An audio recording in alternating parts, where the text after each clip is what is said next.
Hello again, this is Ariana at My Pet Depression.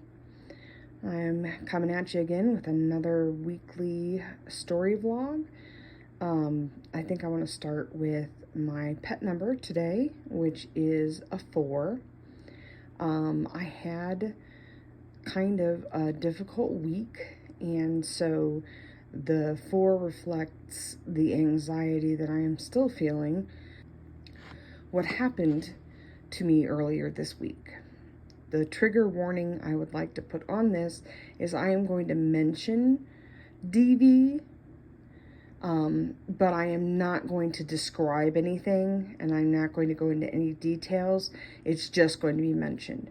So if that would be a problem for you to watch or listen to this, then please go ahead and click off the video. I do not want to harm anybody's mental health by listening to things that are triggering, because that is the topic, being triggered.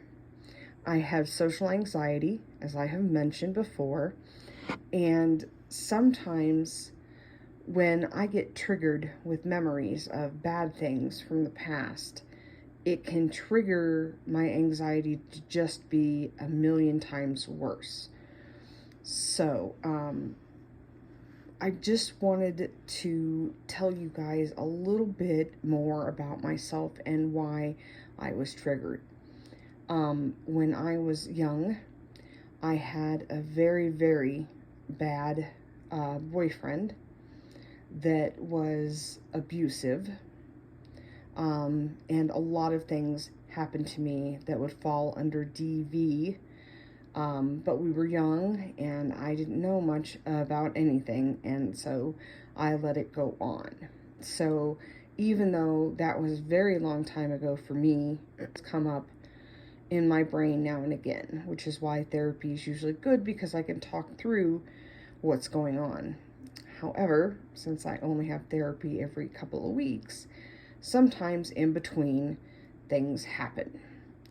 And like everything else in life, you cannot be protected from everything. You cannot live in a little bubble where you never have anything bad happen or bad thoughts, as we know. So sometimes you just have to try and do as well as you can recovering from a trigger, and or just bringing up those memories and then letting them go. Because that is the ultimate goal, is to not be triggered by something because you have let go of that trauma. And again, that isn't easy, and it is not something that I have had happen yet, but I am hopeful that in the future I will be. But what seems to happen sometimes is an event will happen that doesn't look like it should be frightening or bad, and it still brings up memories. And it's not something where anybody is trying to hurt you or trying to bring up things from your past, but sometimes there's just the right circumstances, and that's what happens.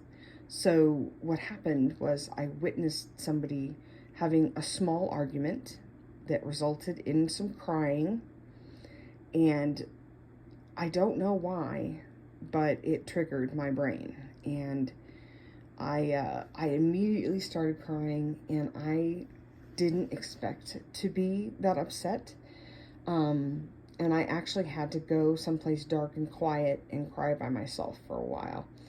So that does happen to me with depression, but usually it's something of a buildup, where it's leading from an event to me thinking about that event, to me getting to a place of like that where I have to go someplace quiet.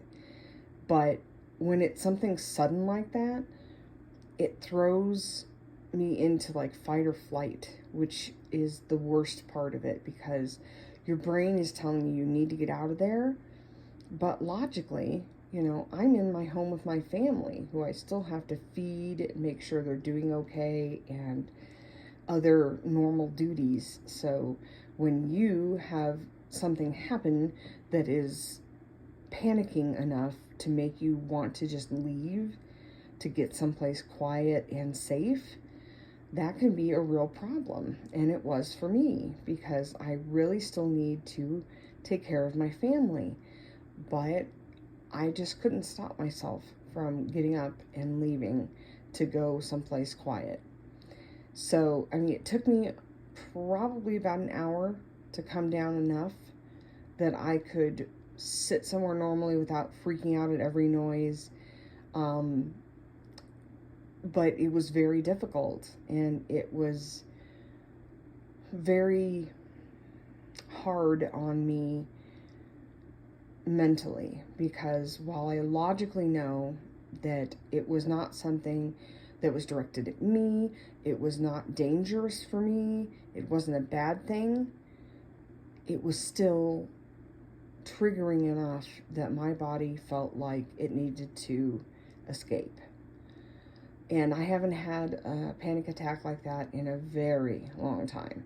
So that was very distressing, and it has been sticking with me for this week, basically. I mean, I'm doing okay, but I can't stop thinking about it. And it's not just what happened, it's what happened in the past. That's what's really swimming around in my mind, and that's the hardest thing to kick. Because it's not, if something happened where I got in a fight with somebody, I can work out maybe how to make up to them or talk to them about it or work through it. But this is something that I can't fix. Something from the way back past, I can't do anything about. If there was a time machine and I could go back and save my younger self, well, that'd be great, but that's not happening. So me having to try and figure out how to come back from some of these thoughts and memories is just been super, super hard on me. And the point of all of this is that being triggered is something I don't think we can ever really avoid. We can train our brains on how to react to triggers or how to work with triggers or what has been triggered, but it's not something that we can avoid.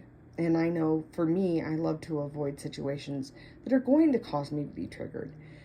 But I know in the end, I'm just going to have to learn how to deal with myself and do things better in the future.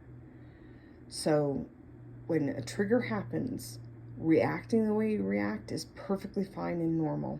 Whether it's being scared or being angry or whatever emotion you're having. It's totally normal. Do not beat yourself up for that, because it's just going to happen. It's what you do after that's the important part for your mental health. And that could be reaching out to a friend to talk about it, which I did. I messaged a couple of my friends, and they were luckily available to help me out, to calm me down, to give me ideas on what I can do. So that did help me that day. So reaching out to a friend, if you have the opportunity to reach out to a therapist, that would also be great. Taking care of yourself after one of these events is super important. Doing something that is going to relax you or soothe you, like a bath, or going somewhere that you love, like a nice nature area, where you can just sit and take in and soak up the sun and feel better. And I don't know what that is for you, but I'm sure you know something that's soothing. So doing that can also be a great thing to help you get better, where you can just let your body relax and you can try and move on, at least for a few moments, out of that place in your head, which is the place that I get stuck the most, is the looping nightmare of reliving the things that happened. So one of the reasons I made this channel, I want people to remember that it's okay to have problems. It's okay for you to have triggering events. It's okay for something to come up that triggers memories, because you're okay. You are here now. You are not there anymore. You are here in this now, and you are okay. And you are strong enough to make it through anything, because I believe in you. I want you to remember that. I believe in you. I don't know you. I've never met you, but I believe in you to take care of yourself and to have the strength to keep going. So, I think that's about it for this week. I hope that everybody is enjoying these little story times, and even suggestions of things you'd like me to talk about, topics would be nice to have, or any other suggestions you might have. So I hope that you all take care of each other, take care of yourselves, and always remember to take care of your pet.